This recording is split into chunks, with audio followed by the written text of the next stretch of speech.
can say when I do that. I almost forgot, honestly. My honest answers. I had had a bit of a busy day again. But, I remember. We got to it. It's a nice Wednesday evening right now. Have a good time.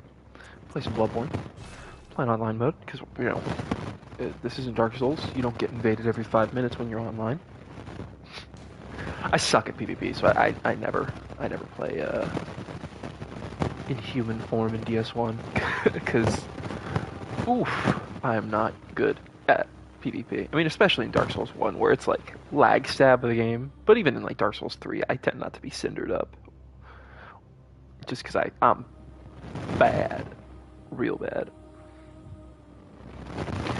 Just gonna do some little bits here, get everything in order again, like I had to do last time. Get everything in order before the stream starts fully, but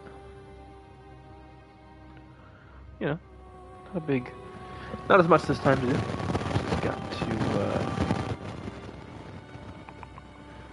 gotta go ahead and make sure that everything's working again, and then we'll keep going.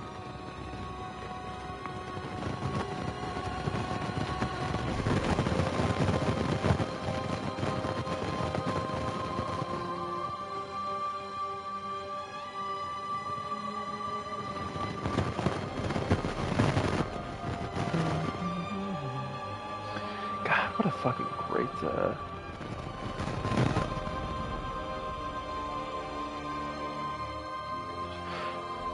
what a great homes menu, like song, it's just so good. I'm trying to, honestly right now I'm just trying to change the thumbnail. I'll do that later. I'll change it after.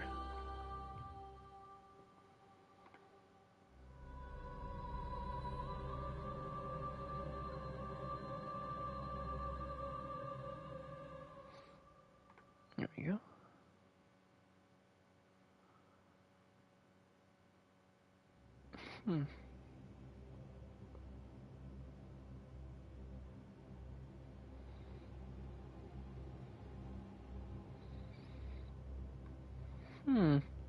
I could have sworn it was easier to change the thumbnail of a stream. I don't actually, I don't know how to do that. It's the first time I've ever actually used, I've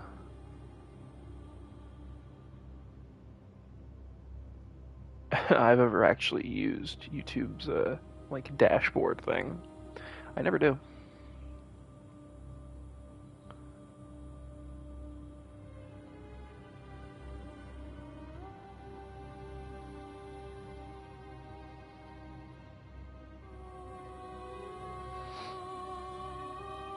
Just trying to figure out how to change my thumbnail. I feel like I'm like doing something really stupid right now. You know?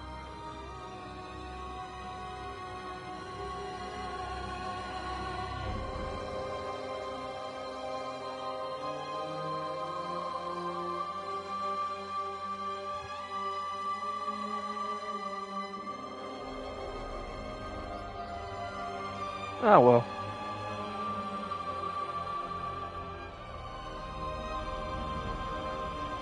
I mean, at the very least, I can change the thumbnail after. It's not as important. Oh, there we go. Found it. Boop. Did it.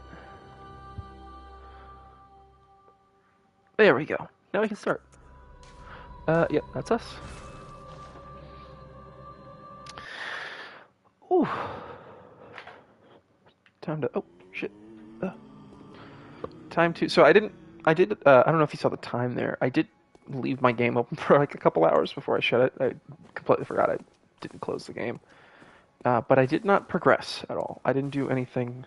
I didn't do any off-stream grinding, didn't do any off-stream play. I don't intend to do anything like that, unless, of course, like, we're just woefully under-leveled or under-kitted. Then maybe I will, but otherwise I'm just gonna go ahead and, what's it called? Do everything live. Do everything in front of you. Because, I mean, really, what else? What else am I gonna do? All right, let's pull out the stream, and then we'll actually like get into it.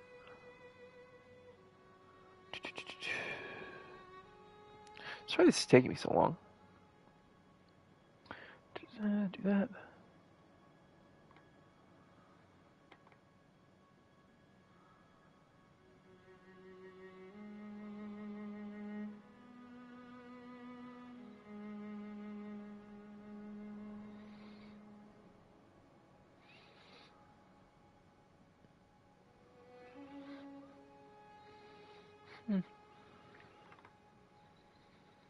I honestly, I literally was just looking at the screen. Oh, thank God she's not standing there. I was just looking at the screen that I want to have open, and I've forgotten how to get to it. I feel like I'm acting like a clown right now. All right. There we go. Found it. Found it. Okay.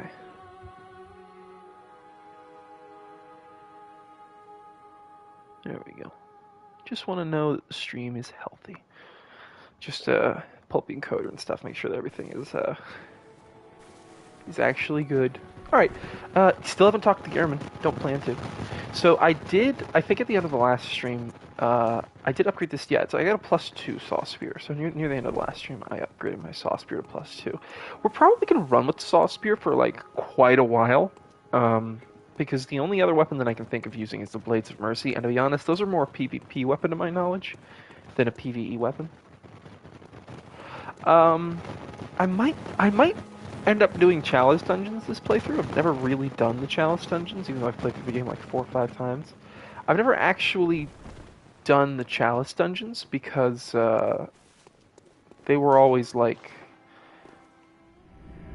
You know what it is that I never watched anyone do the Chalice Dungeons. Before I ever played this game, I would watch Let's Plays of it just because I thought it was cool. And like I said, I watched my friend play it the first time when it first came out in like I think it was 2014. I watched a friend play through it. And he didn't play the Chalice Dungeons. So it always felt like the Chalice Dungeons were just like shit nobody does. So I just never did it. But maybe I'm missing out, you know, maybe the Chalice Dungeons have some really cool bosses. You there? Hunter! Didn't you see the warning? See the warning? Turn back at once. Old Yarnum burned and they are of no harm. Oh shit, I wanted to pick up the item. Turn back. Or the hunter will face the hunt.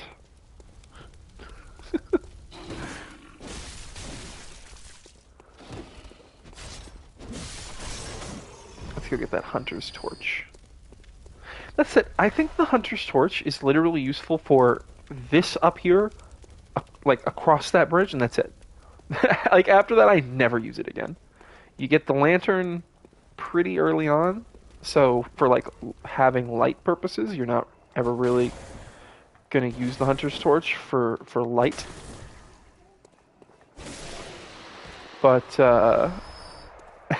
like, you know, it does scare these guys, so it's useful for this area a little bit, and then after that you just don't use it. Is it here? Or... No, wait, it's on it. Yeah, it's over here. Yeah.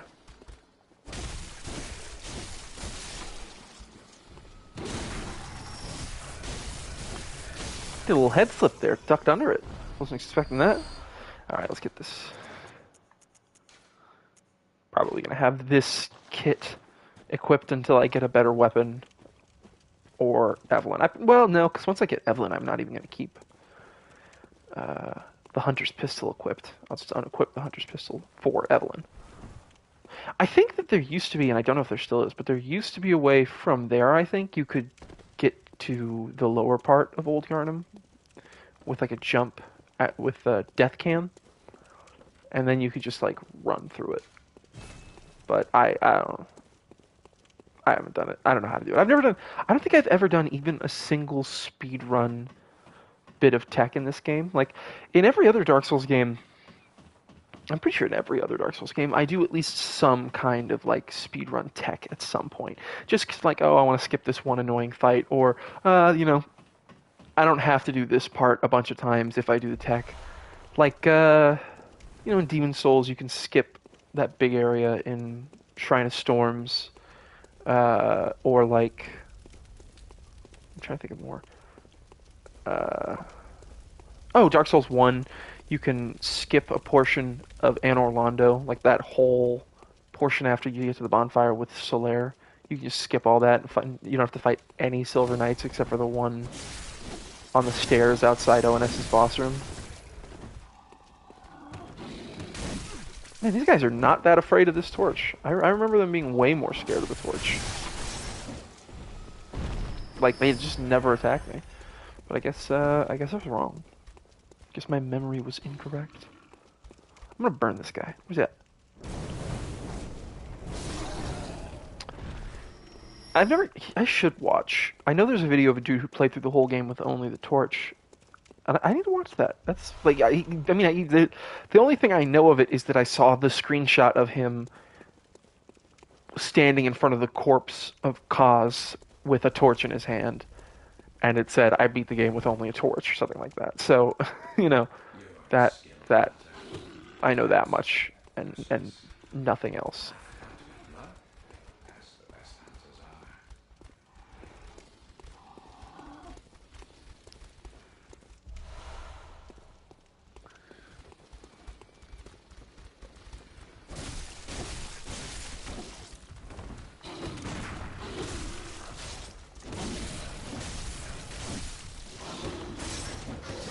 Oh shit. I don't have any antidote, so I'm just gonna have to deal with this. I thought he was dead. Oh wait, no, that's antidote right there. I just picked that up. Oh no, wait, I did get the antidote from on top of that bookshelf.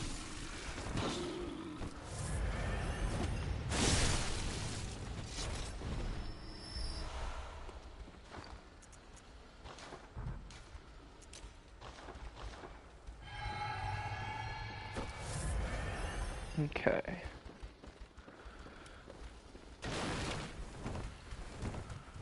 I definitely don't want to get blown up. Oh, I did. Whoa, got counter hit there. It's a little bit of a delay there. Didn't know about. Okay. Get a drink real quick. Oh, my water's gone like warm. It's not warm, but it's just not cool. I've been like trying to make sure that I drink enough water every day. And I know that that's like that's a myth that you don't need to drink that amount of water every day that they say you do. You just have to drink when you're thirsty. But I'm dumb, and I don't always drink when I'm thirsty. So, what I've done is I had like I don't know how long ago it was. I don't know how long I've had this bottle, but at some point I had like a 2 liter of Coke, and I've just been refilling that empty Coke bottle with water and trying to drink the whole thing. I don't always drink the whole thing though. I don't want to get myself like water poisoning.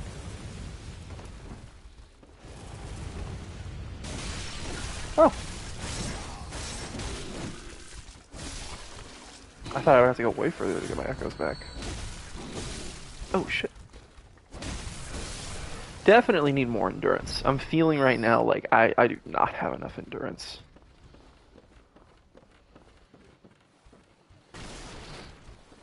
Let's get a Oh shit. Yeah, see, so I wouldn't have gotten killed by that. Oh my god.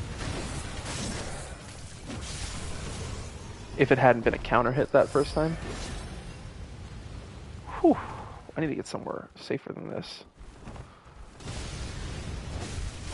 I think I tend to just jump off the front of this building and just fall all the way down and then sprint.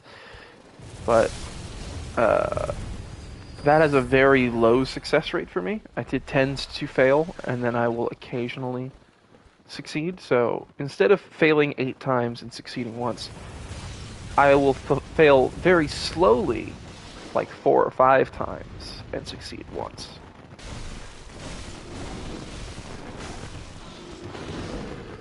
Ooh, thought I had a little bit left there, I guess not. The little white line at the end of the bar actually kind of throws me off. I don't really know if that's in other Souls games. Maybe it is, and I just have never noticed it. But I always look at it, or not I always look at it, I just looked at it and thought that it was more stamina. I thought I had a little tiny bit left. I was like, oh, that's just enough to dodge. But I was wrong. It was not.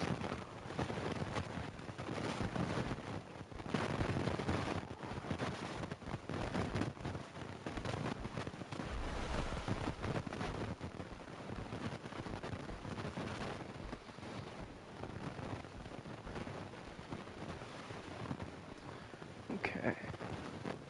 We can still get shot here. I'm gonna go get that shortcut. Okay, well now we cannot be shot anymore. I don't know if I'm ready to kill the other hunter yet. I'm not actually sure.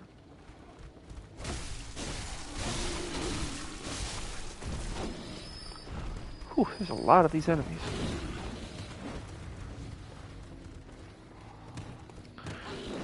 Wow. Oh my god, what are you doing over here, man? You're not supposed to come down here.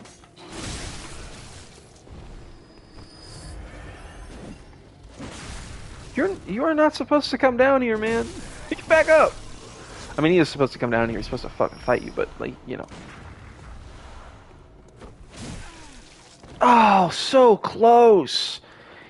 I don't know why it gave me that falling shit there. I totally should have been fine there. Alright, now he's dead.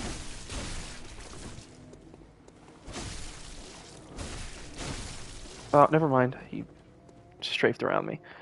I really don't like that you have to confirm, like, item usage in this game. Like, when you pick one up, you have to confirm that you grabbed it. I don't like that. I think you have to do that in pretty much all the games, but that always ends up fucking with me. I get into a fight when I pick up an item, and then I just have to stand there and, like, that little portion of my screen, even though it's not blocking anything, not really, it gets to me. It gets in my head.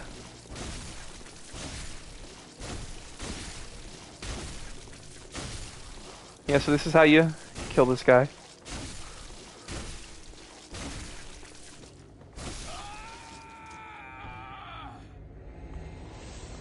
I'm a pro gamer. I'm good at games. I earned that. Whoa, I'm not gonna fight Jorah. Because you don't have to fight Jorah, so why would I? The only reason to fight Jorah is to get his clothes, which frankly I think look kind of bad. I like the headpiece, but it's a little too bright in comparison to all the really dark clothes you get in this game, so it doesn't really have much use other than with, like, the executioner's garb. I think it looks good with that, or like the white hunter's garb, white church hunter's garb. But, you know, if you're using the white church hunter's garb, you might as well just use the church hunter's hood too, so, because that's also a pretty cool piece. I love the hat on the black church hunter set. I think the black church hunter set is actually really, really cool. It's a little plain, so I don't tend to use it, but I do like it. God, I hate walking on rafters. Did I forget to... Is that where you hit it? I'm gonna go back, just in case. I'm not sure. Maybe that is where you hit to knock the chandelier down. Oh, God. Whew. I looked, like, zoned out for a second there. I saw that my character's foot went off the edge. Yeah, okay, that's what I thought. I think you can shoot that, but you have to use, like, binoculars to shoot it, and I've never done that. I don't know how to do it. So you don't actually have to come up here to get that. You can just progress the normal way. Way less spooky once the beastly chant stops. All right, I think I'll be fine here. Ooh, I hate dropping off rafters. Rafters.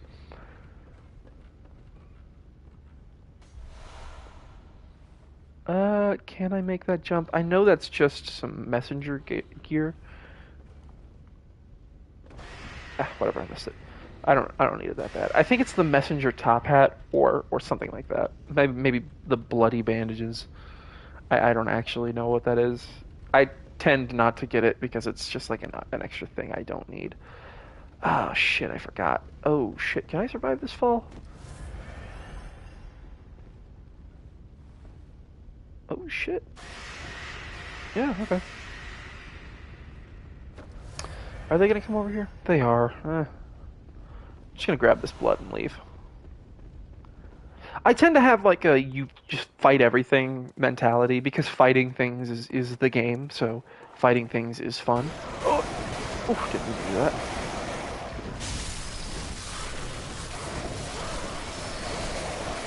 Man, I was getting hit there by things I don't know what I was getting hit by.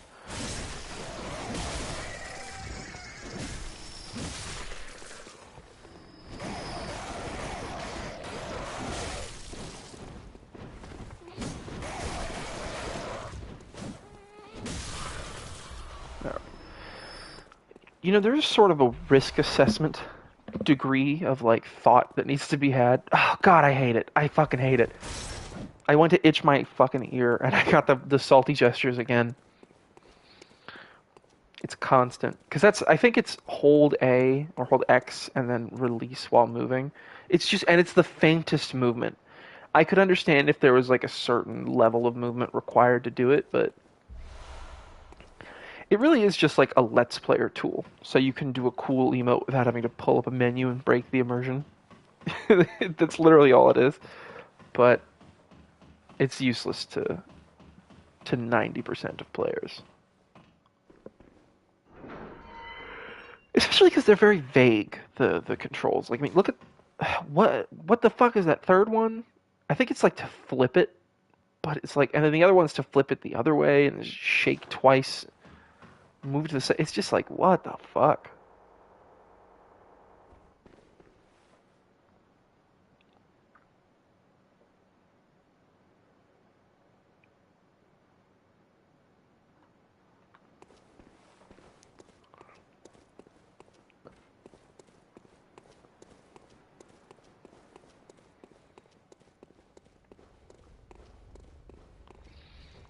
This is another part where I pull out the torch.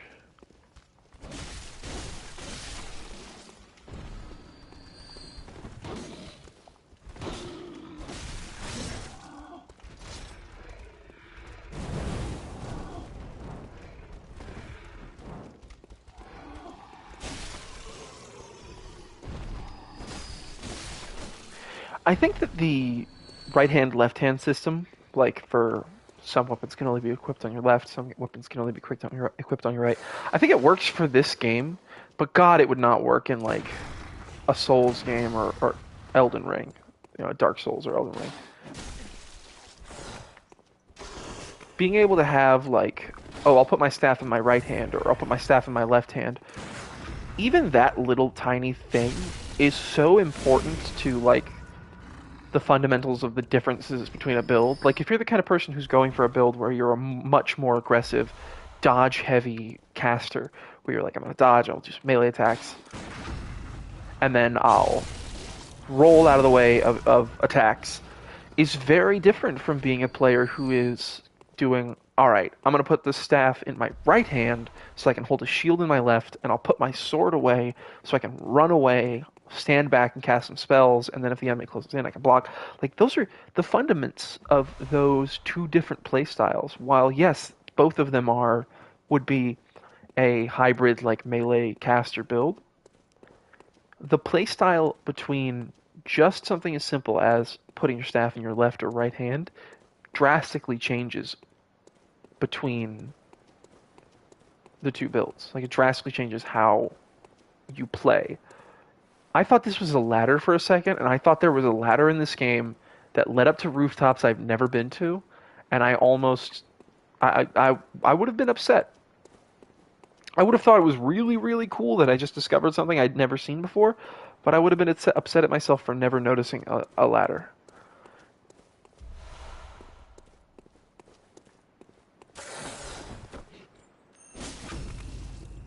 That was easy. Usually I have to parry that guy. I don't tend to get the backstab on him. I go for it, but I tend not to get it.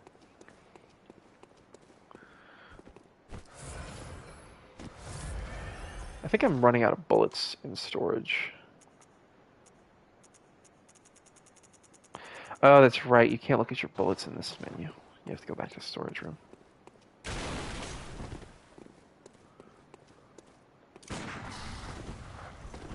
Ooh, thought I got it. Come on, go for the grab. Go for the grab! Please. Yeet. That grab is by far the easiest thing, because it's just got so much startup. And the whole second half where he's coming downward is parryable.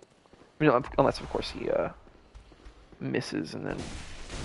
I think that the end part, like the recovery portion after he misses, that isn't parryable. But there's just a lot of frames there where he is actively attacking you, and you can parry him.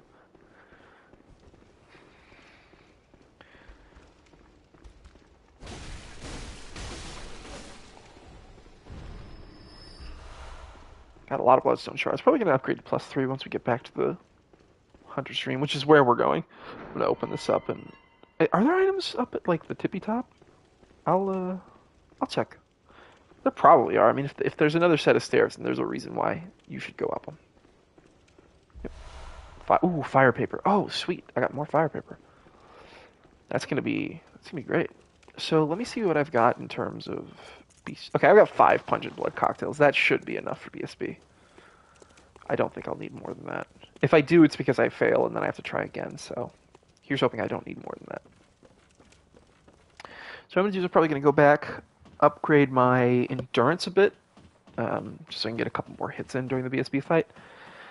And then I'll spend the rest of my echoes on bullets and healing.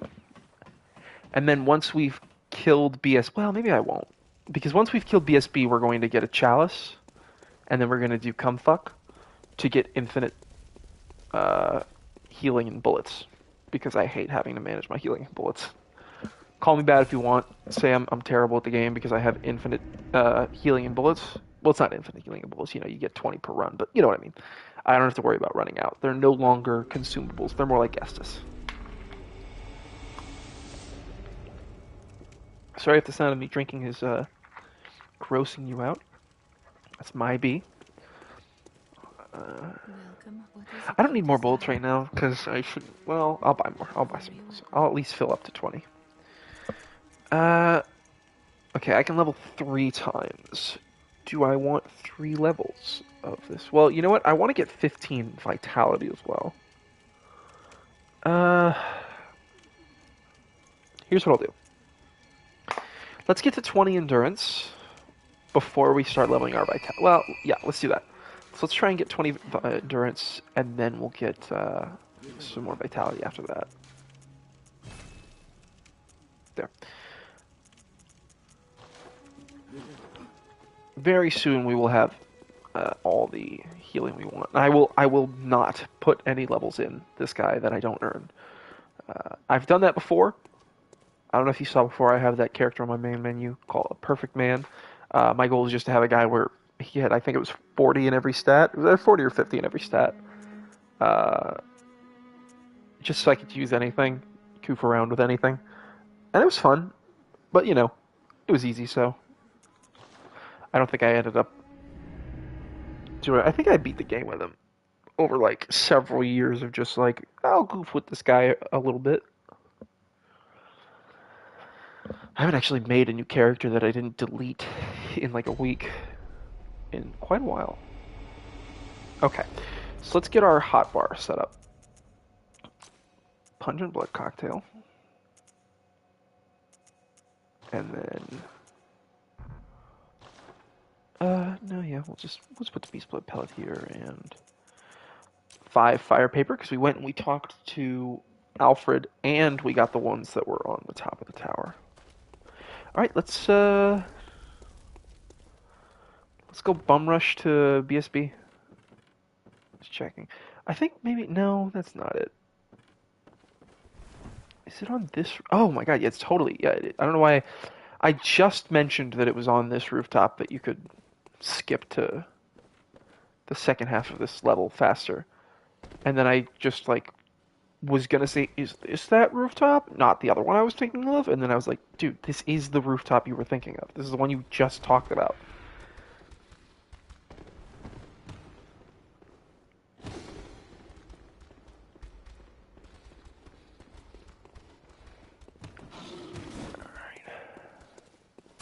Go this way. Past this guy. Lots of running here. Just running past enemies, but it's fine.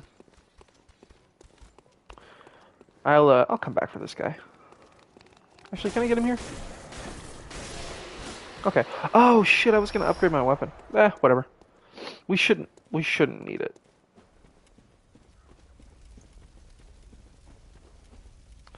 Before we go in, I'm gonna activate our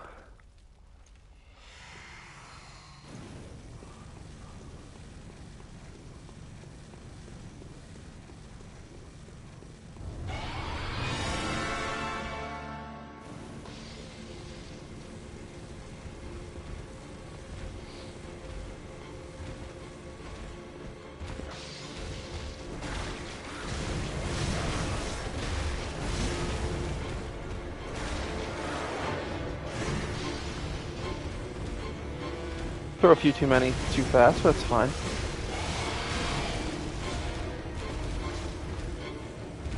Throw another one.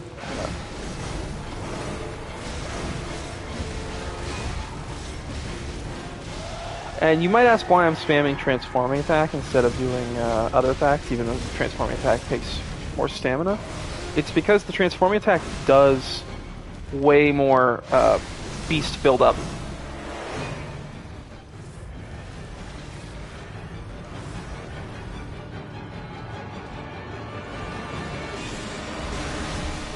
I knew it. I knew I was going to die to this guy. I could feel it as soon as I was like, oh, I should have enough. I haven't had to fight BSB in years. Okay, wow. Whew. I didn't die. Yeah, I haven't had to fight BSB in years, so I tend not to actually know, really, how to fight BSB. Because it's just like, you know, you find that exploit, and it's all fine and dandy, and you're good. You never have to fight him again.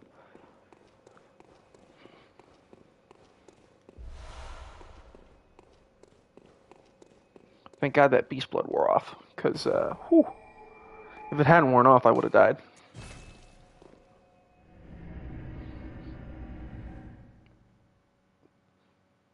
Beast Blood pellets are like, I don't know, man. They're good in that they do, you know, help you do more damage, but the risk reward factor for me, like anything that makes me take more damage, I tend to just avoid because I'm like a little baby boy and I'm scared of getting killed. All right. So let's spend these souls because I don't want to buy anything unfair with. Oh, here's what we'll do to spend these souls. Oh, look at the hand laser. Sweet. And then what we're gonna do, we will take. Where is it? These. So these 6 should be fine. And we're just gonna go to this.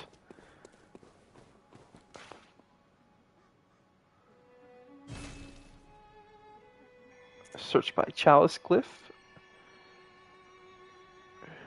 U M M M F P K. I think that's it, right?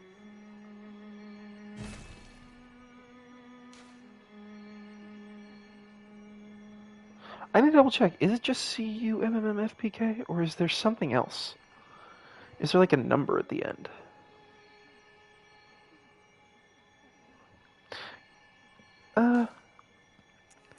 Part of me is saying it's Comfbuck7.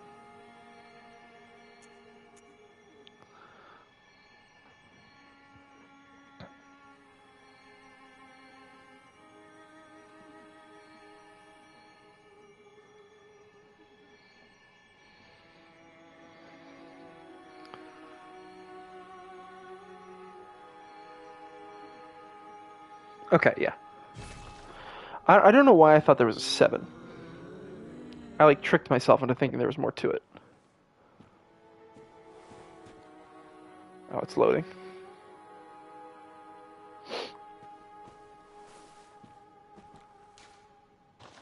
Here we go. Place name.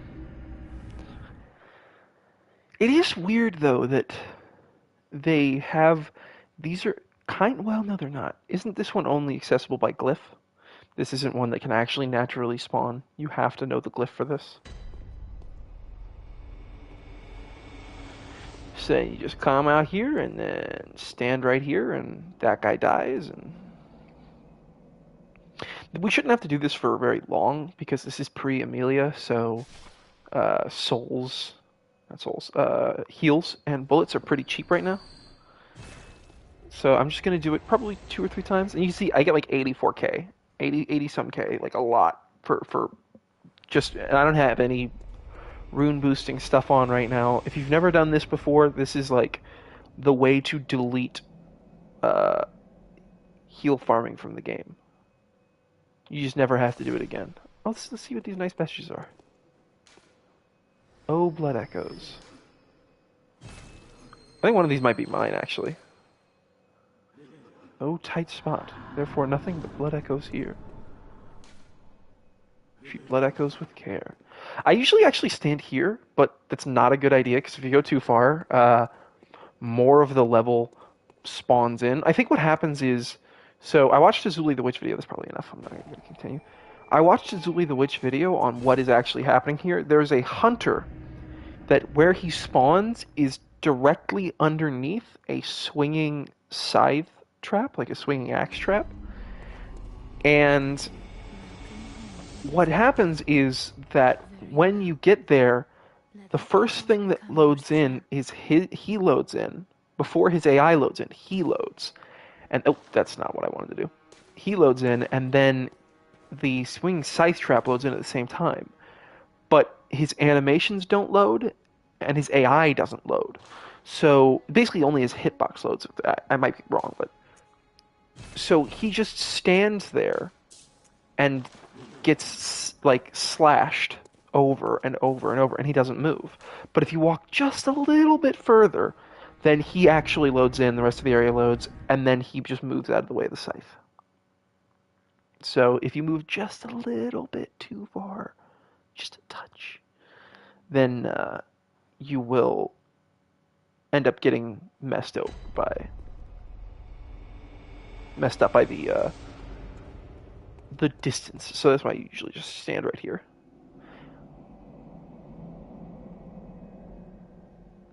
So yeah, if I ever want to buy gear, like want to buy clothes or something, I might just do this to get it if I'm short, because fashion souls. But I'm not going to do this for levels. I'm not going to do this for. Actually, yeah, I'm not going to do this to get enough echoes to upgrade. I'll use cold blood for that if I have to. Like, this is mainly just so that I don't have to farm for echoes to get healing and bullets.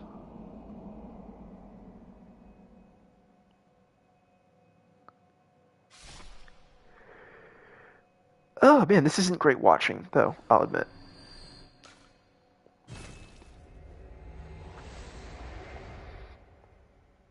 I think this is probably the last time, because last time was 2, I was able to get almost enough. Well, maybe I'll do one more after this, just because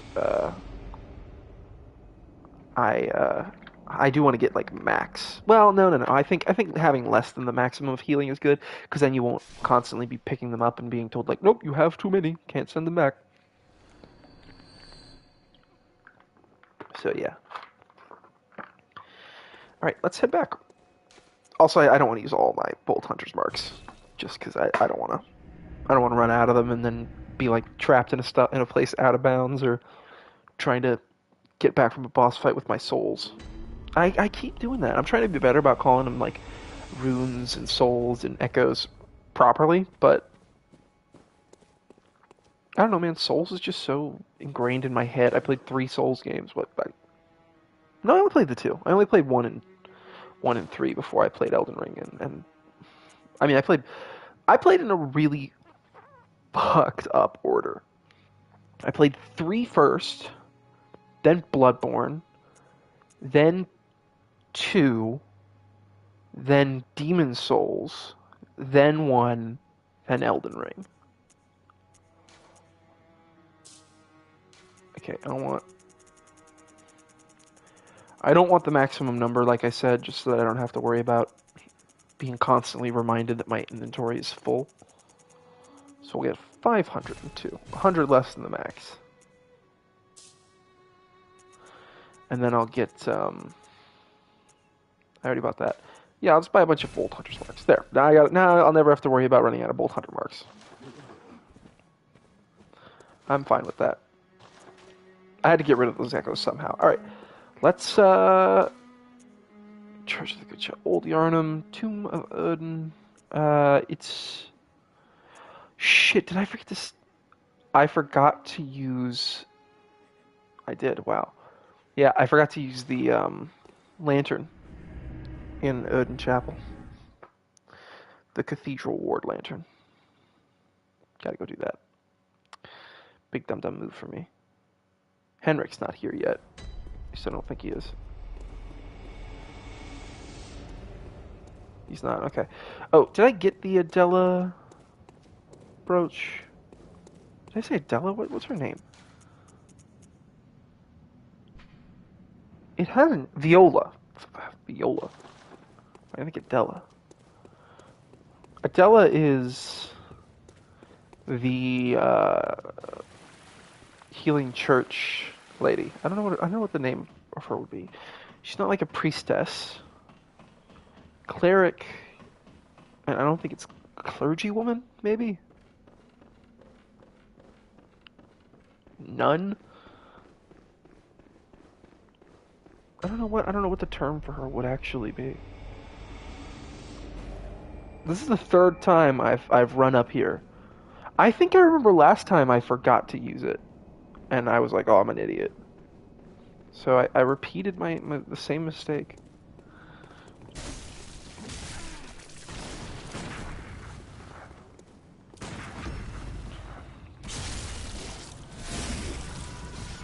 So now that I've done that, we can go through the door inside. I don't know why I came out here. I forgot where we were supposed to be going.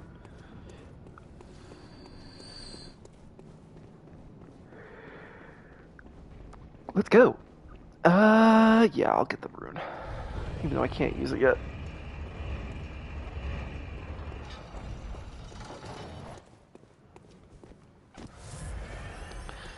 Let me be let me be one to openly and vehemently state how much I hate elevators in Souls games.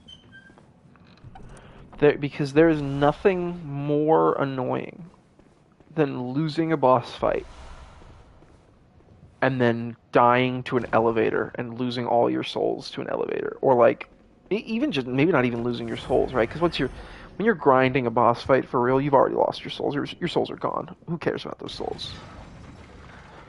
But like, dying in a boss fight and then continuing and being killed by a fall through a pit, oh,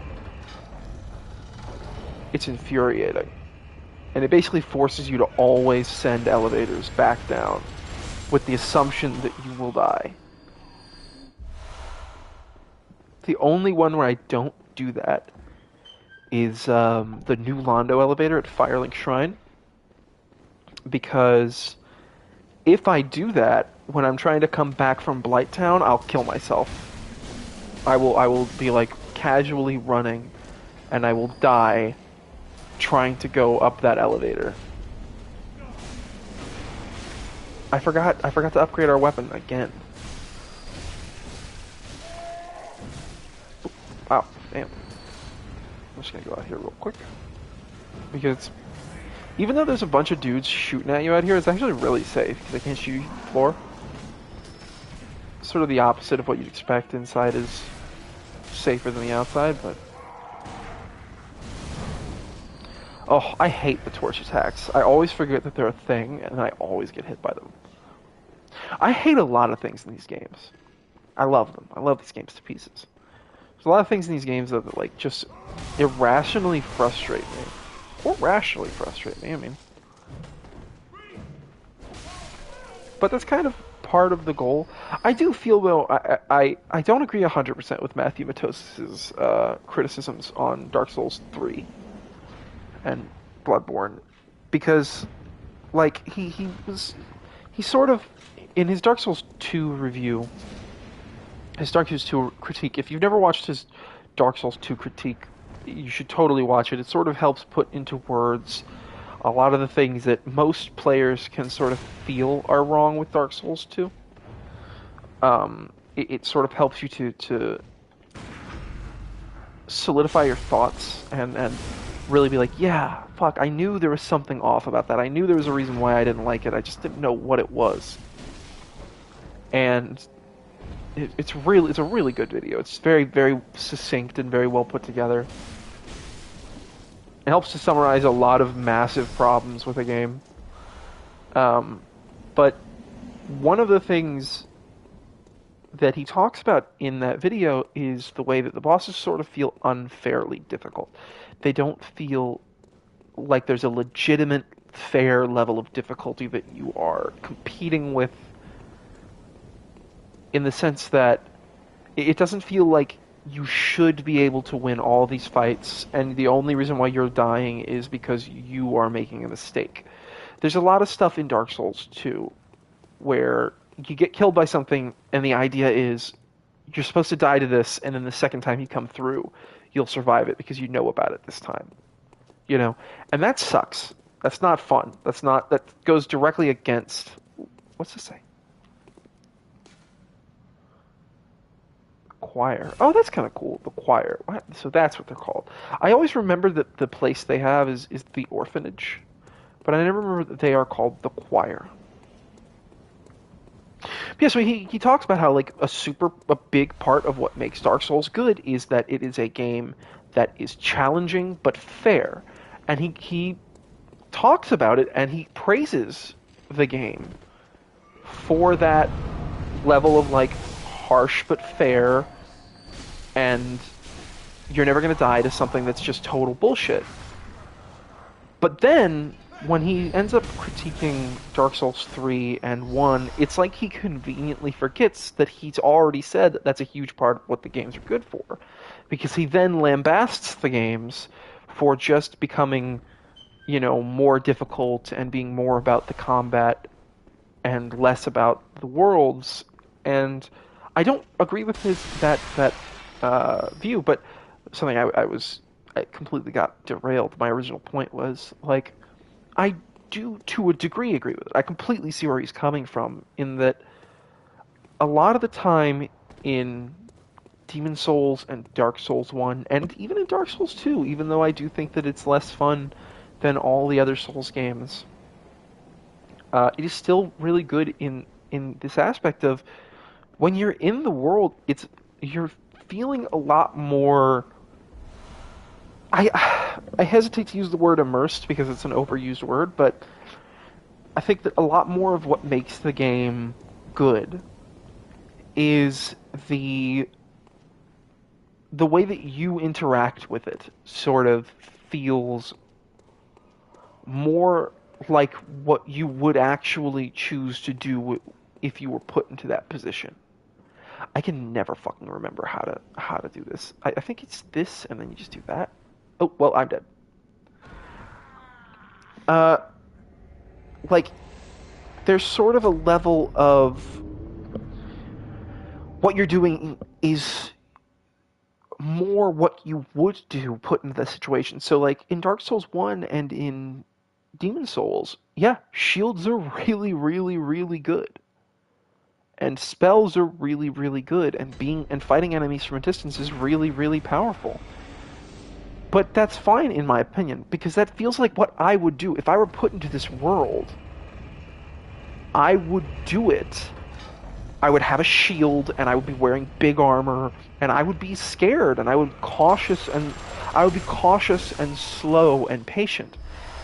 So, while I do really, really like the faster pace of these games, and I don't completely agree with the sort of sentiment that, oh, this speeding up has become a worse thing, because I think these games are great in their own ways, despite not hitting those same beats that that Demon Souls and Dark Souls 1 hit.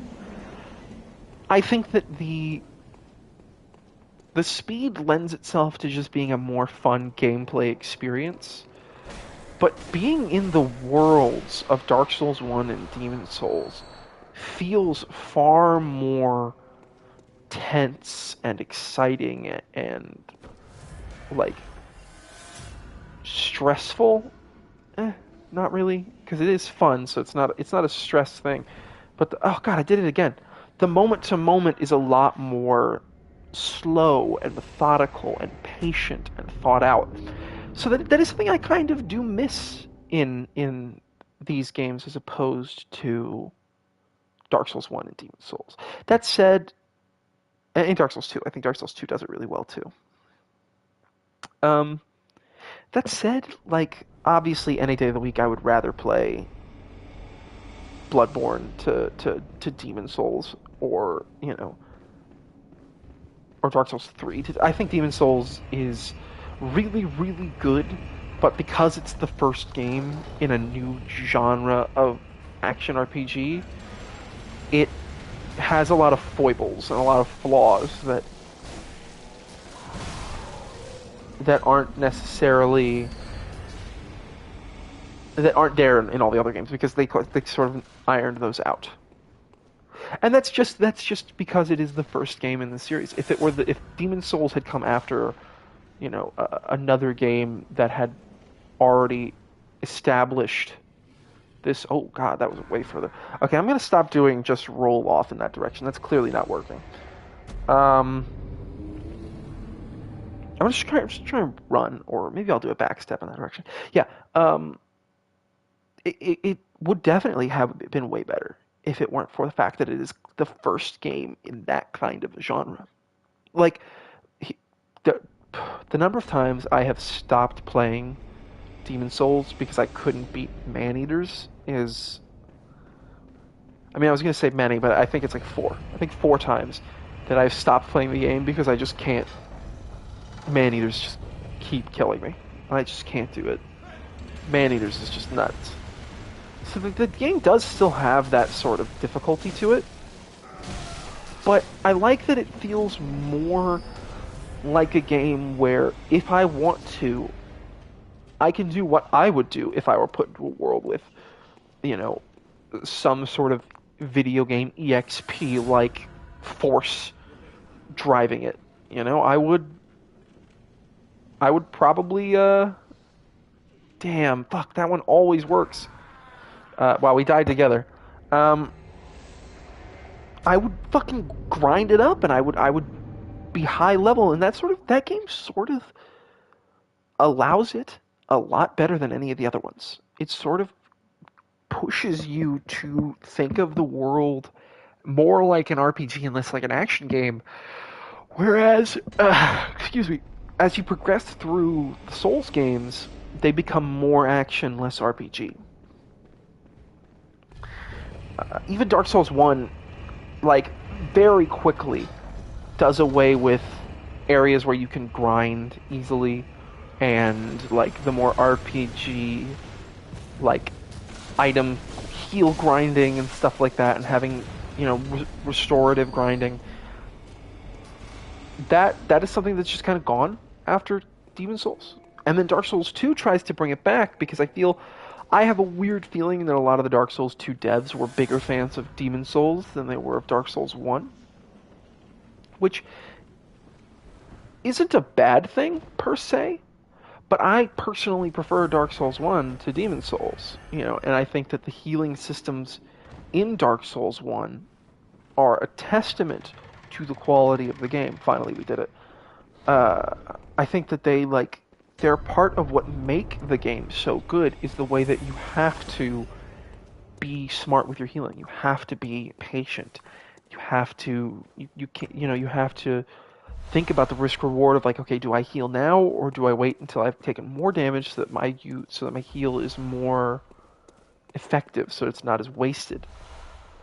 I think that's something that really is a huge part of the minute-to-minute gameplay feel of like, all right, man.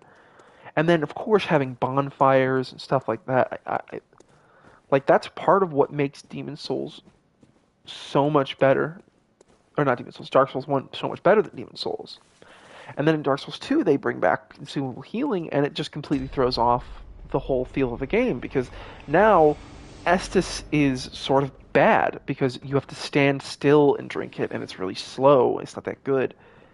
And you have to constantly are looking for things to make your Estus better, and if you don't find those things, as most people don't in their first playthroughs, because a lot of them are hidden behind illusory walls, then you're going to have a really rough time trying to use Estus for healing.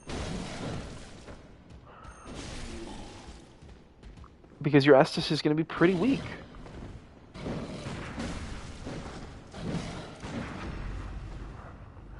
Sorry, I was trying to focus there. So, like, immediately, almost immediately, whoa, he fell through the earth. Glad I got the item first. Life gems just become better than Estus. So then you just start grinding for life gems. Wait, where is it? Oh, where's our cans? There you are. Ding, ding, ding. Ding, ding, ding. A night of curses. A night to remember. Will you say, friend?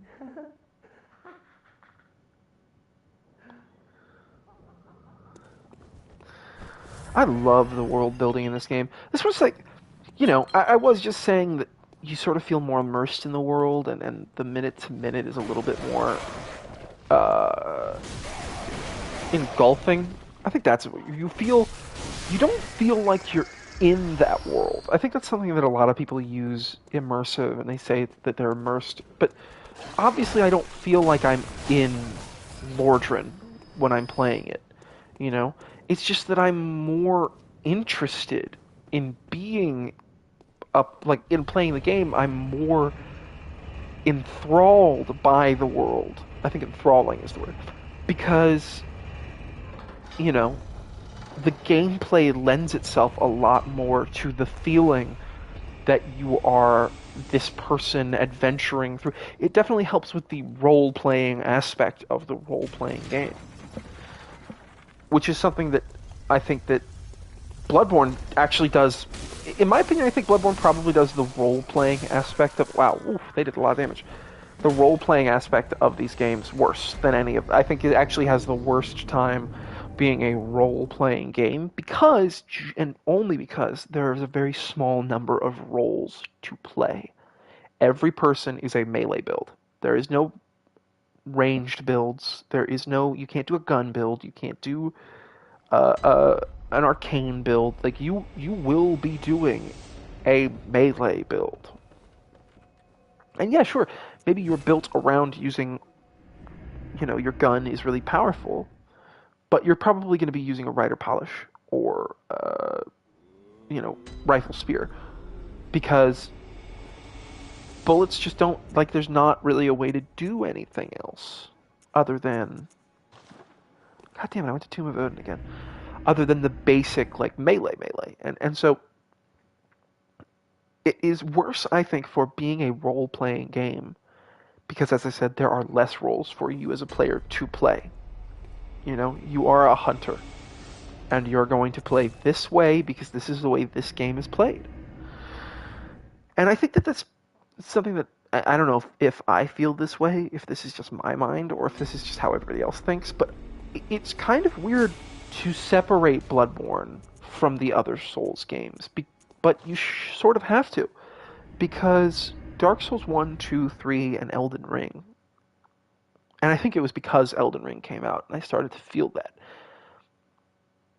and Demon Souls, of course, they are RPGs, and they have this sort of feeling to them that all of them similarly have, that this really doesn't, where they're RPGs, you know?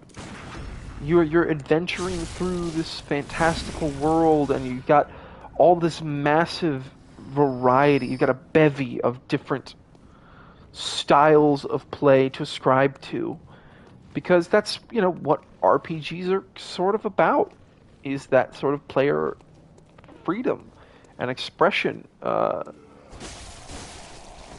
don't think JRPGs are about that. Most Japanese RPGs tend to follow a protagonist, and so they play pretty much the same moment to moment for each character. But I think the best RPGs are the ones that allow you to sort of make your character and be a unique character. I mean, maybe not the best. My favorites are the ones that allow you to be a completely, wholly unique. Oh fuck. Okay, never mind. I thought my echoes were all the way down there. To be a wholly unique character from your friend.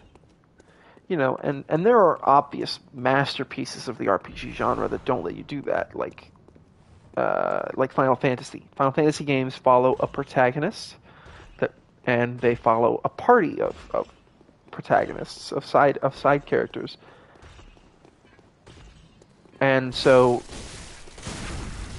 you're not going to be a different Cloud Strife from my Cloud Strife.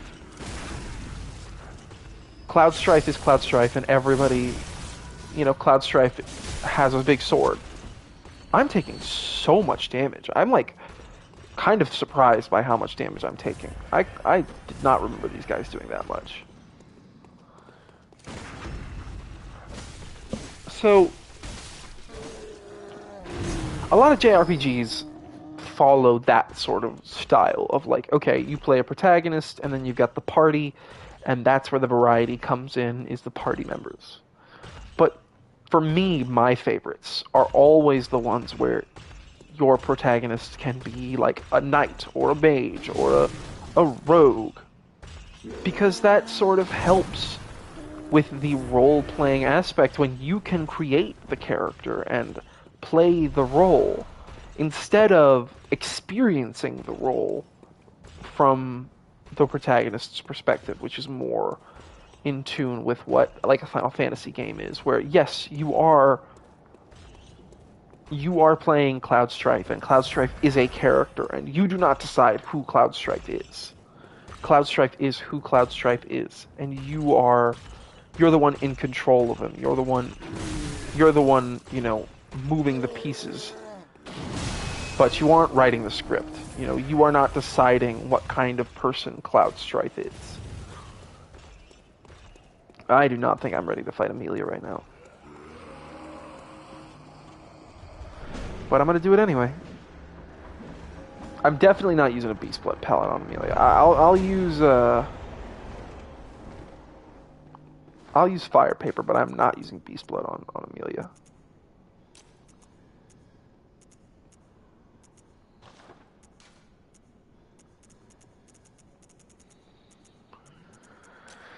Whew. I am thoroughly expecting to die here.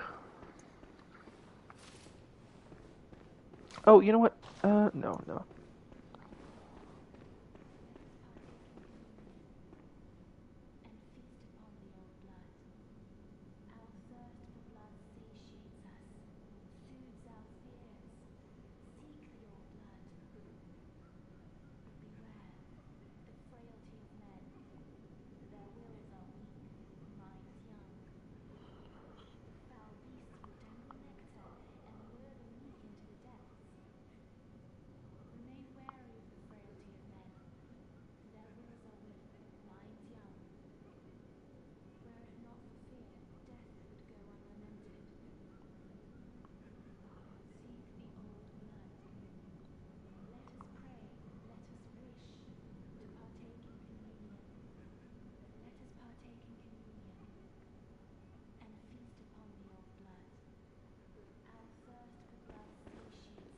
I've never actually listened to that before.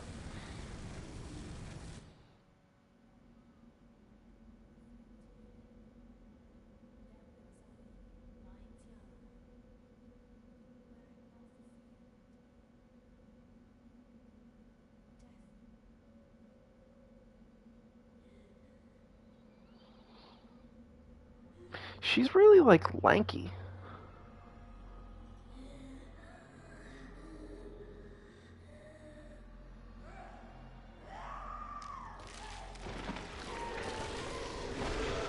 It's so weird how I think that the whole point of this and the Gascoigne fight back to back is to really drive home the fact that these massive, monstrous beasts are people. That's like, I think, the reason why they do these back to back, and why you don't see any more beast transformations after this.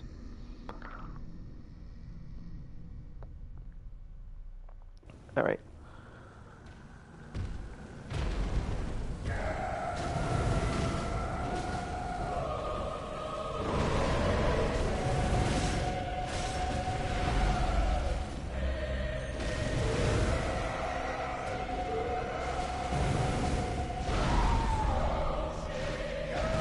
Oh shit.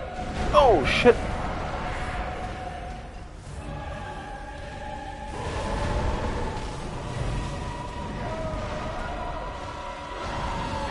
I will say, this is kind of a rough boss room. It's just a little too small.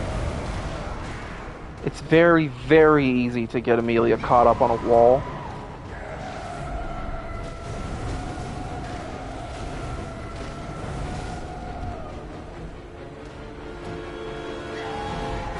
Like, it's super easy for her to get caught on a wall.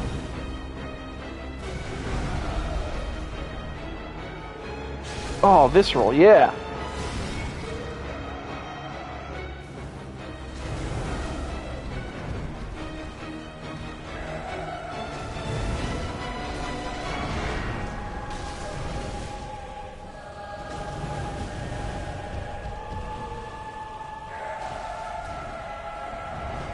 Oh, I felt like she was going for something there. I'm glad she didn't get it. Oh, that was a hit. Oh, that was a hit. Oh, that was a really rough combo there. I don't even know what I got. I don't even know what the first thing that hit me in that second bit was. I just kind of got bopped. Oh, man, I really... Oh, that sucks. Oh, that sucks. That's one of those deaths where you're like, fuck. That sort of drains the energy out of you. If I weren't streaming right now, I'd probably be really pissed and bitching, you know. But I gotta save face. I will say though, man, the run back to this boss is pretty perilous. Lots of enemies in between. Not hard to avoid, really, but there's just a lot of them. This guy's pretty rough to avoid because he stands on a staircase and it's a pretty tight staircase. But sometimes he can be a problem. That guy too. And these dudes. Again, staircase enemies tend to be the ones that I have the hardest time avoiding.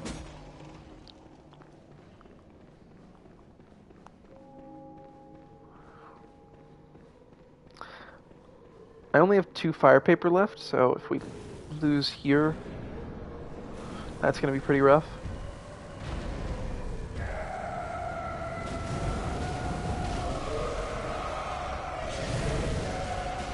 Ooh, gotta let my...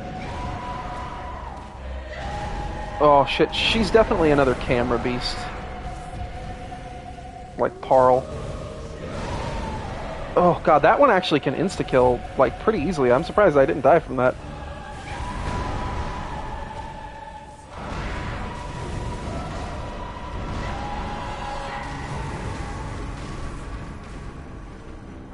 Okay, so she just staggers from moving. Oh, okay, so that's what I got hit by last time. I must have just gotten hit by her, like, movement in and of itself.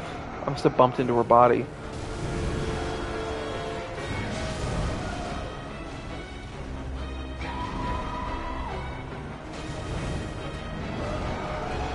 Oh, shit, she's backed herself into a corner again.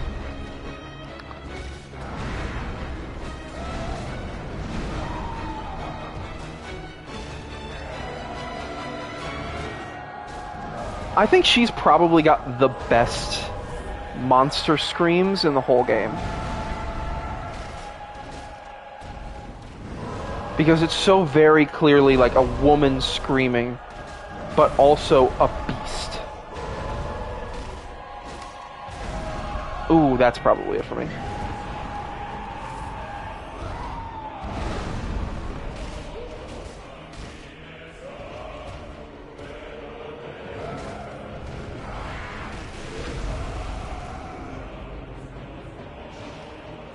I can't believe we got another visceral.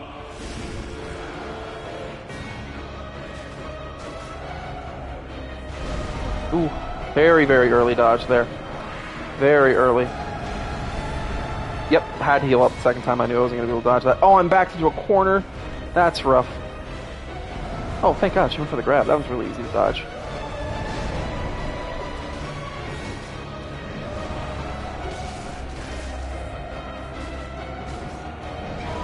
She hasn't tried to heal yet.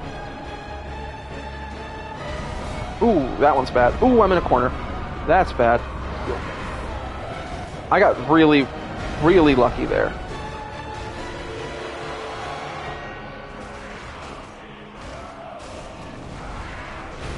She's only one hit away, but let's not get greedy. Let's be careful. See? Just took patience. That was, I'm actually really proud of that. That was kind of a textbook takedown. Like, I mean, obviously I spent a lot of healing. It wasn't a textbook takedown. Textbook takedown would have meant I didn't get hit. But, yeah, I'm satisfied with how that went. Oh, shit, I never picked up my souls back here, did I? Wait, did I not die a second time? I guess not. Huh. I thought I died twice. That's like my brain just completely shuts off. All memory of the number of times I've attempted, I never remember. Unless it's first try, I never remember how many times I attempted it. So I guess I only 2 tries.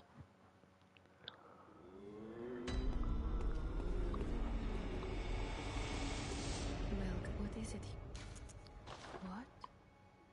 What is this? I can't remember. Not a thing, only I feel a yearning, something I never felt before. What's happening to me? Tell me, Hunter, could this be joy?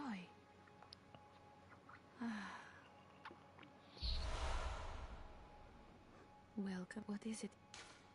Very well. Let me. Boom. Damn.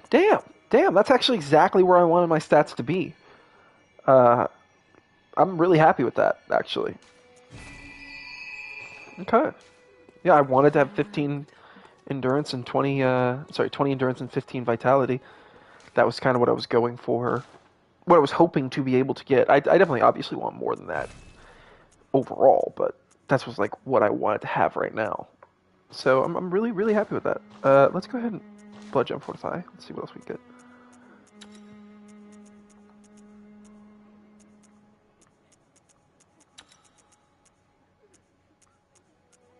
Okay, yeah.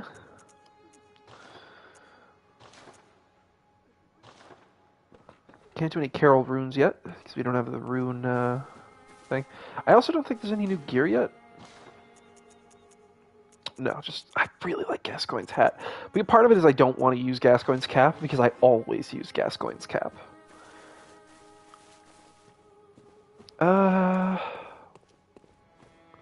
What is the point we have to get to before we're able to go to...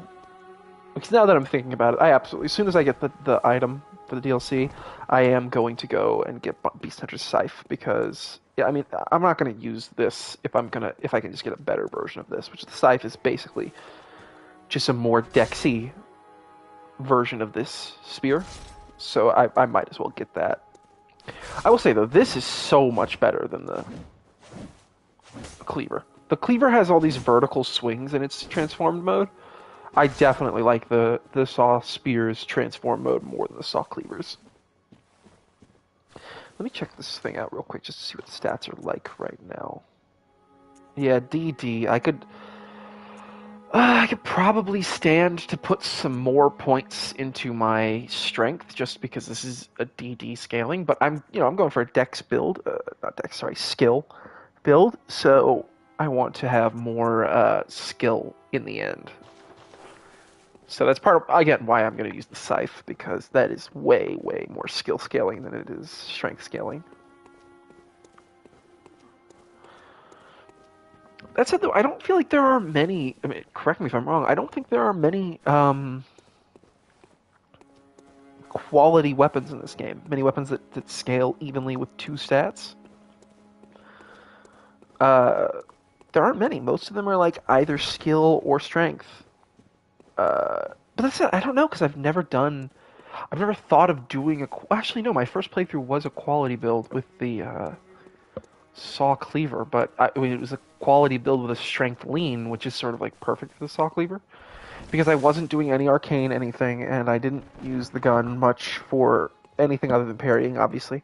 So I never leveled my blood tinge. So, and I had not enough health or endurance. I will admit, I did not have enough health or endurance. But, get good. Stop getting hit, and manage your stamina better. That's sort of the name of the game when you've got low stats. Oh, fuck yeah. Oh, I was worried for a minute there that we had to go back. We had to go straight to Forbidden Woods, and I was like, man, I do not feel strong enough for Forbidden Woods. But then I remembered, we do still have, Hemwick Charnel Lane, which is great. We can go do Hemwick Charnel. And then if we get, well, no, I don't want to do that. I was going to say if we get the, oh, wrong one. It's Grand Cathedral, isn't it? Not Church of the Good Chalice. What was I going to say? Oh, yeah, I was going to say, like, once we get the item from Patches, we can go do Nightmare Frontier, but after thinking about it for, like, 2 seconds, I remembered that Nightmare Frontier sucks horrifically, so... Oh, shit, I need to go get... Well, I mean, I don't have to go get... I don't know her name. The prostitute, I don't actually know her... I can never remember her real name. Maybe she's Adela. I don't know. I know you get her shoes.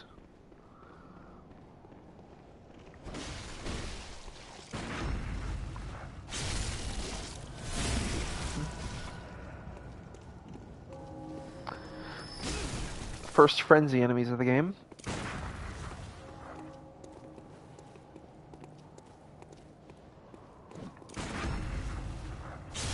Luckily, they don't do enough frenzy at this point when you don't have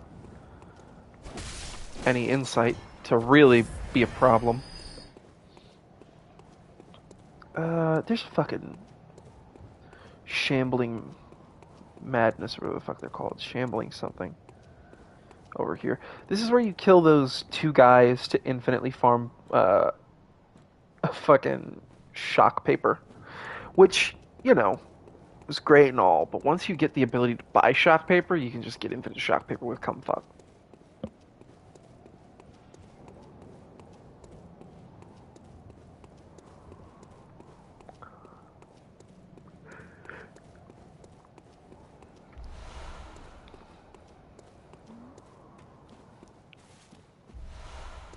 Let's go get some shit. So yeah, we're gonna go get... Oh, wow. Ooh, that audio space change was very, very obvious there. Maybe because I was sprinting. Oh, I always forget about this portion. This is the hardest part of Hemwick Charnel Lane.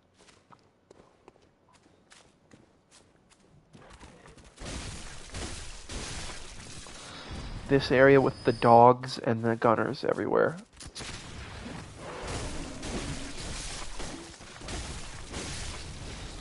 Thank God I had those a couple extra points in stamina there.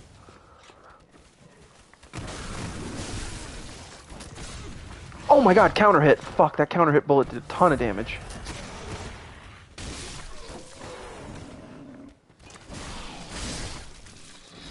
Poor sword dogs. I don't even know what is up with these fucking things. Okay, so I always thought those swords were in them, but it looks like they might be tied to them. Like with ropes? I don't know, man. I don't... These are like the weirdest enemies in the game. You know what the problem with this is? Is that in most Souls games, while dogs are annoying, there's a very simple answer to dealing with them, and that's just use a shield. But shields suck total ass in this game. I'm pretty sure one dog bite would break through a shield, so... Even like the lock shield would probably be completely wrecked by even a single dog bite.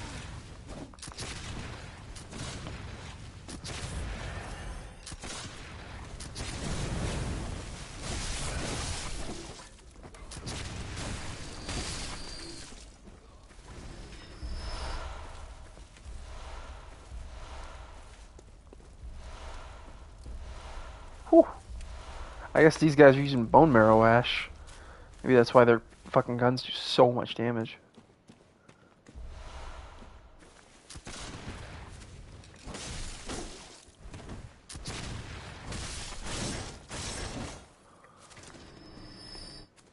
I definitely like this weapon. This is a cool weapon. I've never used it before because every time I'm doing a build... well, here's the reason why. The first 2 playthroughs I did of this game, I did with Salt Cleaver. So I was like, well...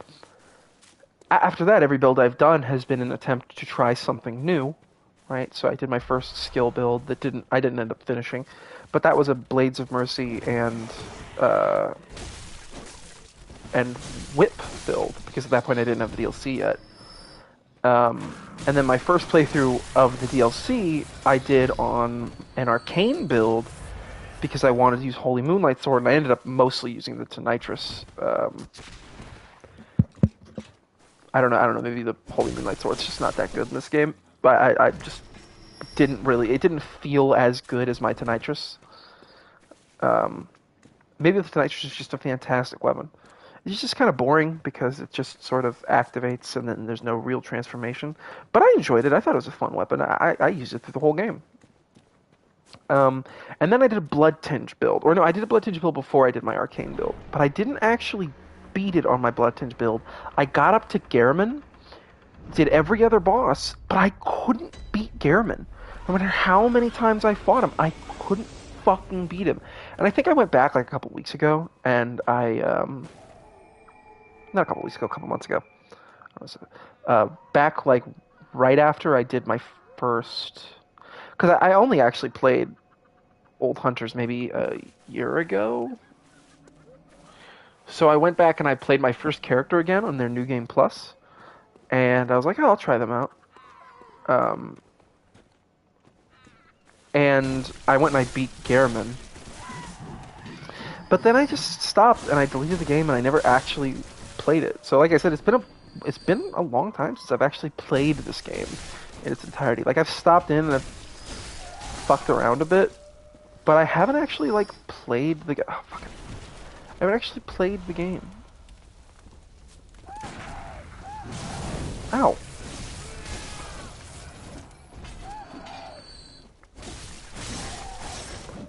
So this is the first time in a really long time where I've actually just been like, yeah, I'm just gonna play Bloodborne.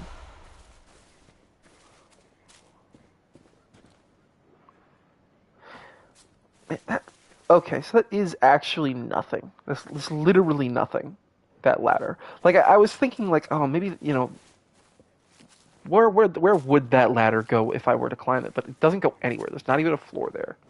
So. Did you hear the graveyard murmurs? Then it's almost time. Oh, I can't wait. I just can't wait.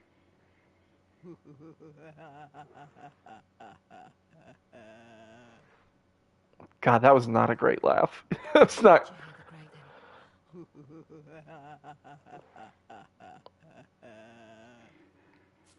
The first half of that was way worse than the second half. Really tried to pull it together at the end there with the sort of holding out the laugh. But yeah, that lady's voice did not fit her going. I think she could have. She was a good voice actress. I think she could have done a second take and maybe done a little bit crazier of a laugh. Oh shit! I forgot about. Wait, do I not have enough? Wow, I don't have enough insight to summon the weird witches. I usually spend all my insight before I come here, just because it makes the witches of the witches of Hemwick so easy. They're already the easiest boss in the game, but once you get rid of their weird like marionette things. I don't know why I call them marionettes. They're definitely not. They're just weird Tim Burton freak things. But yeah, once you get rid of those, they're like infinitely easier. They just can't do anything to you, basically. If you've got enough health that they can't one-shot you with a grab combo, then you'll probably never die to them.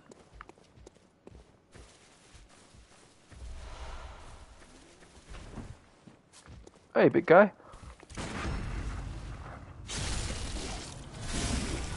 Ooh, gonna have to go at him twice.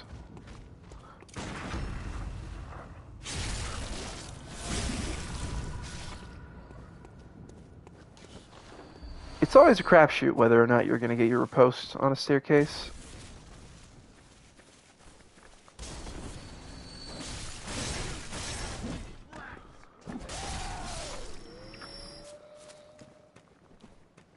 I think Hemwick Charnel Lane might be one of my favorite areas in the game, despite it being so incredibly short. Because, like, it's just cool. It's got interesting enemies. These, like, weird, crazy witch ladies are cool. I don't like the dogs, obviously, because I just don't like dogs in these games. Dogs are just some of the most frustrating enemies in any of these games, and like I said before, the main solution to dogs in every other game is just use a shield and hit them after they bounce off. But, oh, dude, I'm going to show you guys my friend, Eep. If you've never met Eep before, now's your chance. You see him right there? See him? I'm trying not to hurt him.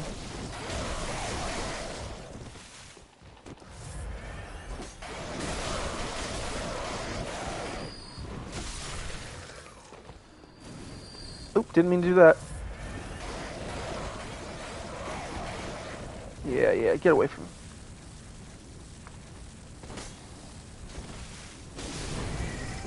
This is Eep, a friendly bird. He's a good bird. Oh. I think this guy, is that guy friendly? No, that guy's not friendly. It's very hard not to kill him, though, because he's just, like, in the middle of all these other birds. Yeah, so I don't know, maybe his AI just doesn't work or something. I don't think he's intentionally not, like, doesn't attack you. I think his AI is just busted. But he's a sweetheart. He's a sweet little guy, and he doesn't attack you, and I love him. And his name's Eep. That's what I call him. I don't know if anybody else has a nickname for him. Like if there's a community agreed upon nickname for him. But I call him Eep.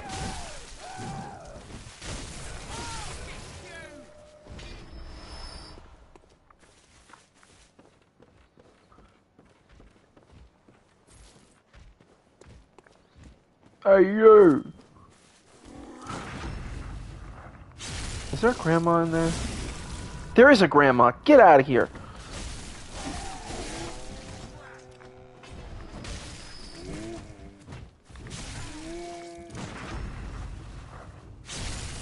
Nice. Just in time to get our health back. Oh, and paid for himself.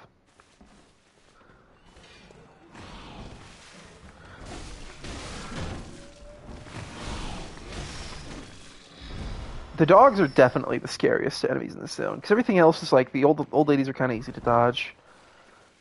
And then the big guys are super easy to parry, which just completely removes any kind of intimidation that they might cause. They're just not scary at all because they're super easy to parry.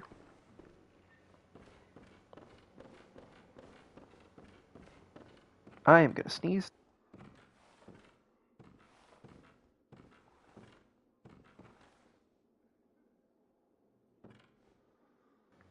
Sorry, that one it took a while.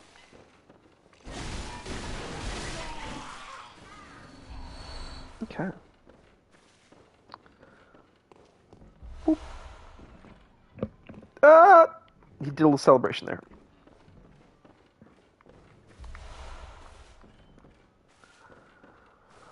Okay.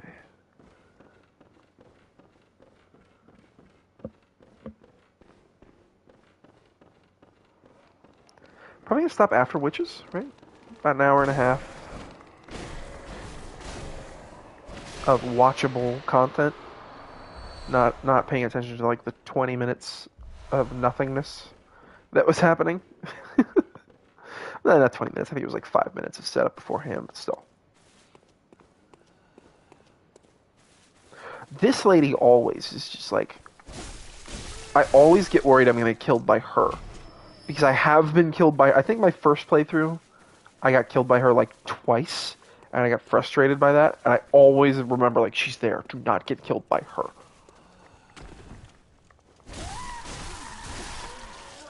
Because I think I was like too scared of her at that point, you know, because this game is very. I think Souls games in general are contingent on your ability to be confident in your skills.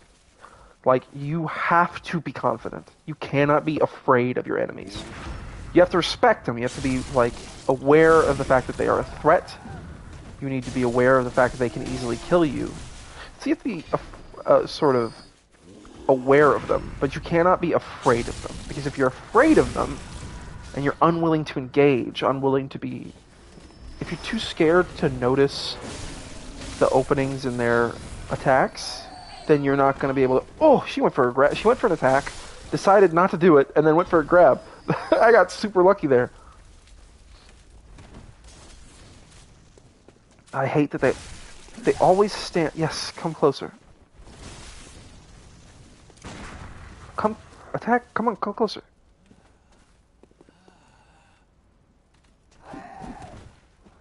You're not going to move, are you? Oh, there we go. Okay. They almost always fall off when I try and fight them on these ledges, and then I end up having to deal with them below, so... What I'm going to do, just because I feel like making these guys die even harder, is I'm going to go back, level up a bit, upgrade my weapon. So I'm going to go open the door. Oh, shit. This guy, I always fucking forget about this dude right here. I don't forget about these dudes, the fact that they're here in this level. But I forget about that guy by the door. Ooh, fuck. Oh, I think I aggroed the other one. Oh, almost. that was dangerous. But yesterday I was talking about how I have a hard time parrying that, but I absolutely parried that fine this time. Hey, there's the blood gem that they can drop. I think that's like the first blood gem you can get in the game, is by killing that guy. So if he drops one, you get it. Okay. So, man, I could have sworn that it was like way faster of a run back, but I guess you do just kind of have to go from up there. Yeah, we're going to do that. We're going to go... Well, you know what let's do is let's put our, oh, let's pop this. Sorry. Oh, damn. There's some red and white flashing lights driving past my apartment right now. Hopefully they're driving past. Hopefully there's not an ambulance parking in my parking lot. Alright, and then we put this here. So, because we're gonna get insight from the boss spawning. So, just gonna run into the boss room. I will say, Bloodborne is the first Souls game to start to figure out boss run back. There are some questionably long boss run backs. Wow! Oh, fuck me, man! I didn't realize my health was so low. There are some questionably long boss run backs in this game, like Canehurst. Running back to Ligarius is questionably long, but it's also not that dangerous. There's sort of one room with a lot of enemies in it, and then a couple gargoyles, and then most of it's just running. So it's not that bad.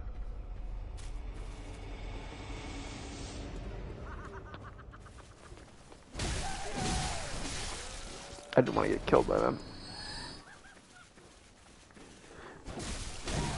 I didn't realize until just now how similar these guys are to the Windmill Village, Dominula.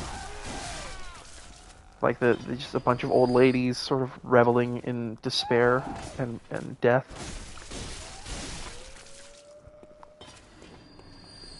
It's very, very, very distinct.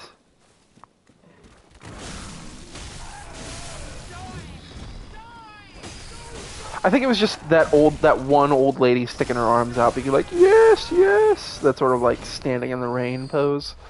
That's what made me realize, like, oh shit, yeah, this is This is Dominula.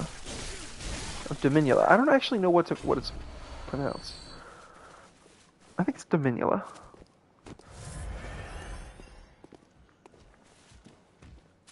Hello, big man.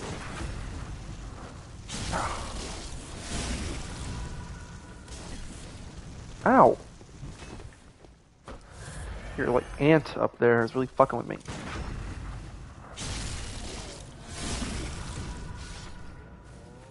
Hopefully, there's no enemy with my echoes inside of him. I'm very much hoping that it's just a run to get my echoes and not like they'll be on the ground. Ah, fuck it. You know, I'm just gonna play it safe because I don't want to lose 20k echoes.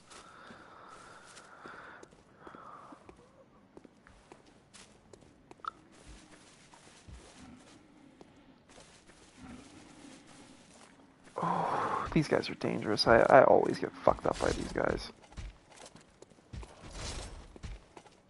Like, these guys are pretty easy to parry, but they're also really easy to get clipped by, and they do a ton of damage. And they're super, super resistant to damage, so even just like finishing them off is sometimes an ordeal. I really don't want to aggro the guy back there by the chest, hoping to not have to fight him. Okay, it does look like my echoes are just on the ground though, so that's good. Oh god, I always forget you can't sprint and dodge. Okay. This should be super, super easy once we've actually entered the fight. Okay, so this thing drops up. And let's get out of here, because if you have no insight, I don't know if any of you have ever done this before. This is a cool little thing I was taught. If she has no insight, she cannot summon those lanky black like I don't know what they're supposed to be. But yeah, she can't summon them if you have no insight. So I'm gonna go spend all of my insight. And yeah. Ooh, 4 levels. Wow. I could probably get 5 levels if I pop some cold blood.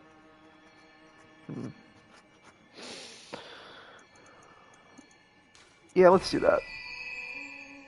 Let's just go for it. We need more. Farewell, good Nope, hunter. didn't do that. May you find your Alright, and let's go upgrade our saw spear.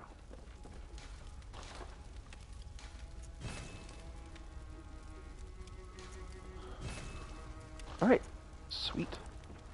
Oh, let me check to see if that blood gem was any good. It was.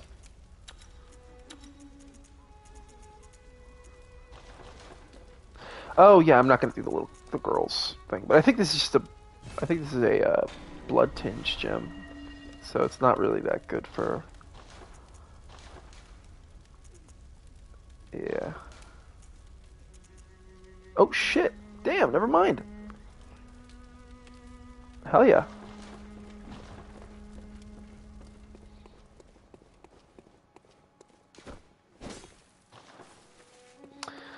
Back to Hammock Charnel. Oh no, wait, it's this one, right? Yeah.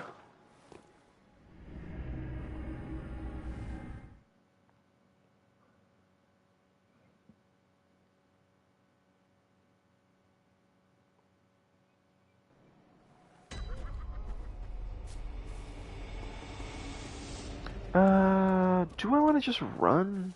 I think I do. I'll just run. Shit, I forgot the whole reason why we were gonna go back was to spend our fucking insight. That's like the whole reason I went back, not to level up, let's spend my insight.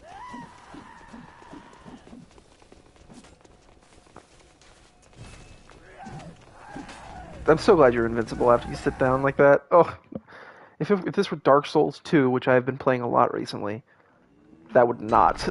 You would not be invincible there. You would be hit out of trying to leave, and then you would die, and then you would go hollow a portion, and then you wouldn't be able to summon NPCs anymore. Blech. Dark Souls 2. Whack-ass game. I love it. It's actually really good, but it has some fucking serious flaws. Well, yeah, I like it, but it has some serious flaws that stop me from loving it. Yeah, let's just buy the Gascoigne shit just because that's like serious purchases. I'm not gonna do this because I'm not gonna get summoned into anybody's thing. Even if I do end up doing co-op, I'll be summoning people into my world. Let's buy, I never use these after... I literally never even use these after BSB. They kind of are useless after that point. I think BSB is really the only point that I find them to be useful.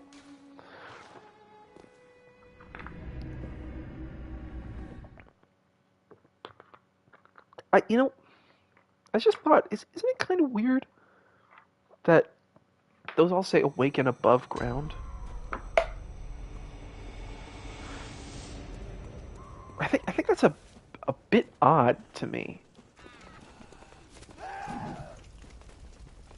That it doesn't just say awaken, it says awaken above ground.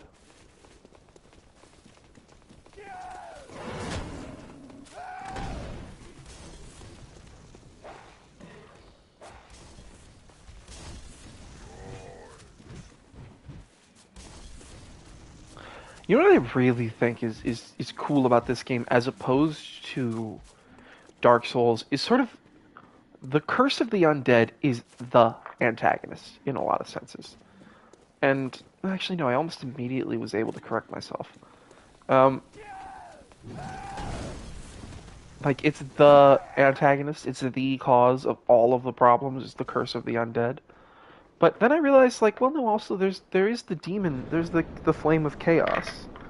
That is a separate, entire, like, antagonistic force that you have to deal with in the game.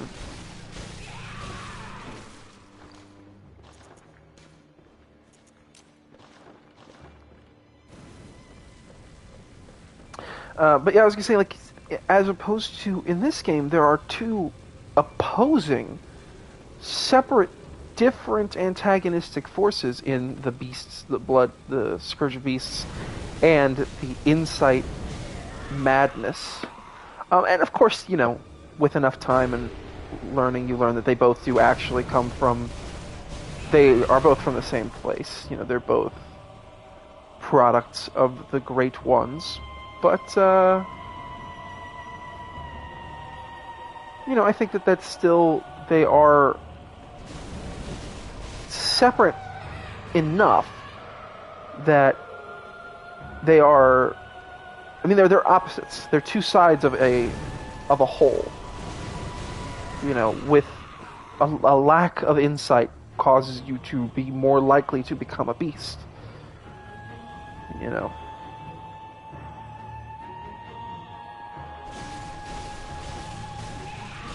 Hoping I can kill her before she resurrects her friend. Having two of them drastically raises your chance of getting pinwheeled. And nobody wants to get pinwheeled. Whew.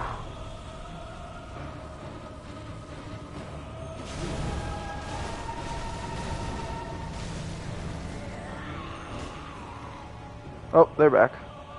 Well, praying I don't get pinwheeled.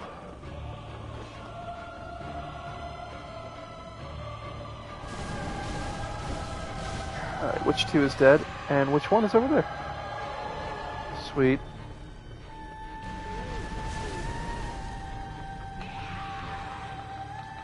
Oh my god! She ran away. She actually probably could have killed me there. Oh, okay. Alright, all the way back in the corner.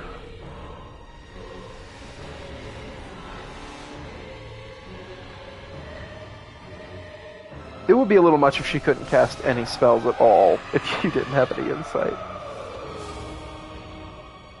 But no, it's just the summoning. That was weird. She died twice. Bing! You know what? I wish the bells would ring a little bit more, like ding ding, when you lit it. I feel like that would be a little bit more satisfying, hearing the little bing.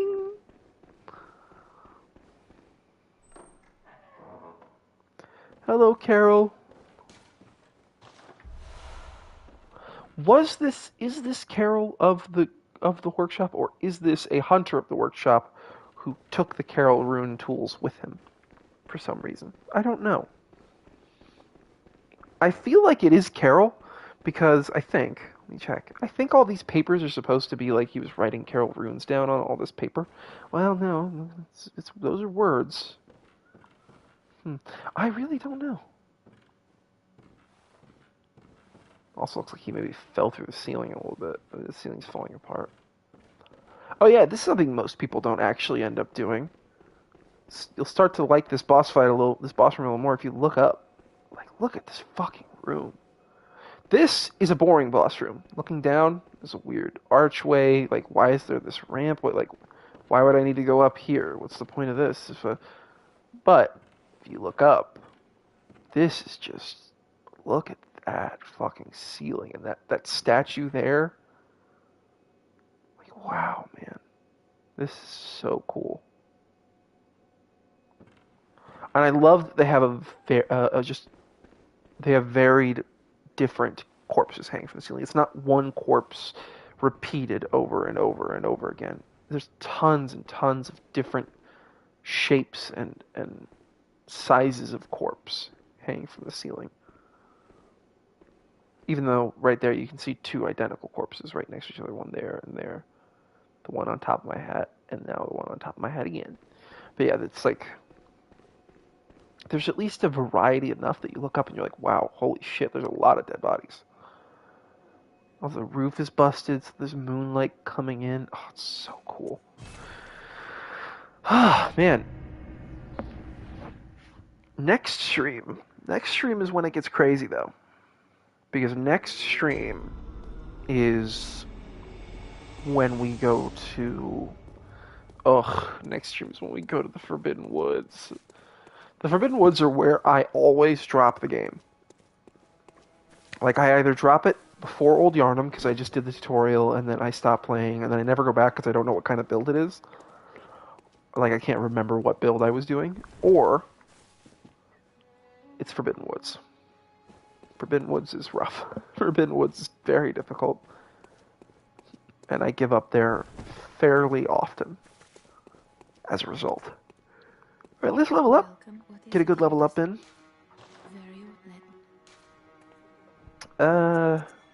25 skill, and then we'll put another. We'll keep going until we get 20 bit, at least. Because I think the cap for skill is 40 and 60. Soft cap 40, hard cap 60. So we'll probably go for around 40 or 50. I don't know if I'm going to go all the way to the hard cap unless... Well, no, because I'm going to use Scythe. So yeah, we'll probably try and go for 60 by the end of the game. But I definitely want to have more health and stamina, because that just kind of drops the stress factor for me a lot. Like, these games, just once you've got a little bit more health and stamina, they become a little bit more relaxing to play. Like, I went back and was playing Dark Souls 1, and I'm playing a Pyro build. So, like, I'm doing a Pyro build, and I'm using... what weapon am I using? Oh, I'm using the Baldur's Side sword. So it's a Dex sword, so I'm basically just leveling Dex, health, and endurance. Because I don't need anything else. I need like a couple attunement. I think I have 3 attunement slots, so I'm good now. Like 3. I think I'm gonna go for 4 just so I can use Chaos Firestorm and not have to worry about like only having one other spell. But like those are really easy. That's one of the way more relaxing build. I think I got up to ONS, and that's where I always drop the game for DS1 is ONS. If I don't beat ONS like first or second try, I just give up because they're just so fucking hard. They're stressful to me. And I only have 1 humanity, so I can't even like consistently summon Solaire in to help me with that fight. It's stressful.